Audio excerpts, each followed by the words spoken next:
সর্বশেষ বিশ্বনবী বললেন, যাও মুতঈম ইবনে আদির ঘরে যাও। মুতঈম ইবনে আদি মুশরিক, তার কাছে যাও। গেলেন, মুতঈম ইবনে আদি রাজি হয়ে গেল। দেখেন, অনেক বিপদের সময়ও আমি নিজে সাক্ষী, সামাজিক ভাবে, রাজনৈতিক ভাবে কত ঝঞ্ঝা, কত ষড়যন্ত্র, কত কনস্পাইরেসি পাড়ি দিয়ে আমাদেরকে সামনে এগিয়ে যেতে হয়। এই শত্রুদের ভেতরেও একজনকে দাঁড় করিয়ে দেয় যে আল্লাহর কোরআনের জন্য রেডি হয়ে যায়। পড়েন সুবহানাল্লাহ। মুতঈম ইবনে আদি, আল্লাহ তার মনকে নরম করে দিলেন। মুতঈম বলে, মুহাম্মদ, আমি তোমাকে আশ্রয় দিব। তার দুই ছেলেকে পাঠালেন, যাও খোলা তলোয়ার নিয়ে, স্কট দিয়ে, গার্ড অফ অনার দিয়ে মুহাম্মদকে মক্কায় ঢুকাও, আর বলো আমি আমান দেব। আমান কি দিব? আমান মানে সিকিউরিটি, নিরাপত্তা। সিকিউরিটি ছাড়া, আমান দেওয়া ছাড়া কেউ থাকতে পারতো না মক্কায়। দুই ছেলে বিষ্ণু ঈসা ইসলামকে নিয়ে আসলো। নবী কাবার চারদিকে তাওয়াফ করলেন, নামাজ পড়লেন। আবু জাহেল, উতবা, শাইবা, ওয়ালিদ ইবনে মুগীরা সবাই দেখে, কেউ কিছু করতে পারে না। কারণ মুতঈম ইবনে আদি ঘোষণা দিয়েছেন, আমি মুহাম্মদকে আমান দিয়েছি, মুহাম্মদের গায়ে যেন কেউ স্পর্শ না করে। আওয়াজ করে পড়েন সুবহানাল্লাহ।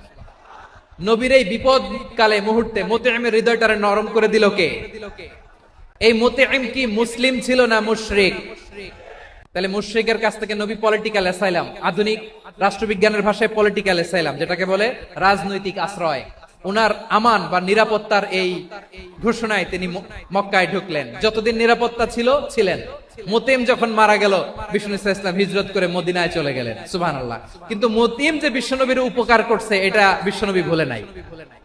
আমাদের অনেকে আছে, উপকার করার পরে আর খেয়াল থাকে না। এরকম আছে না নাই?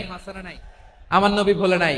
বদরের প্রান্তরে 70 জন কাফেরকে যখন বন্দী করে বিশ্বনবীর সামনে হাঁটু গেড়ে দাঁড় করানো হলো, বসানো হলো, 70 জন কাফের। কয়জন?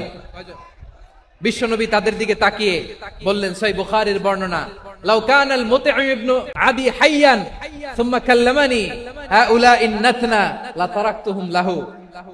বদরের প্রান্তরে 70 জন বন্দী কাফিরের দিকে তাকিয়ে আমার নবী বললেন, আজকে মুতঈম ইবনে আদি যদি বেঁচে থাকতো আর তোমাদের 70 জনের ব্যাপারে যদি মুতঈম এক বাক্যে একটা সুপারিশ করত, তার সম্মানে আজকে তোদের সবাইকে আমি মাফ করে দিতাম।